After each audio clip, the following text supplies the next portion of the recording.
Group 5 Outagamie County Executive Tom Nelson is facing scrutiny for allegedly not spending enough time in the office. Nelson has been the target of an anonymous group calling itself Fact Check the Exec.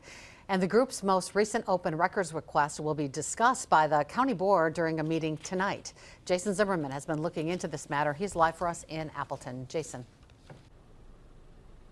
Cami, so far this group, Fact Check the Exec, has remained anonymous. Over the past few weeks, they have been emailing local media outlets the results of an open records request detailing how much time County Executive Tom Nelson has allegedly spent in the office over the course of 2022. Those documents show that Nelson only spent 650 hours in the office in all of last year. In one of those months, January, he only spent 2.5 hours in total inside the office. Much of this happening as Nelson campaigned for U.S. Senate. Nelson told me this afternoon he's at a conference in Madison, so he will not be at tonight's meeting.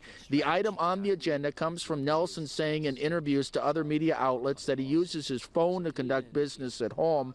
That led the group to file another open records request for Nelson's phone records, which is part of the discussion that we are expecting to hear tonight among county supervisors. Nelson is facing re-election in April, facing a challenge from former county supervisor Kevin Stern.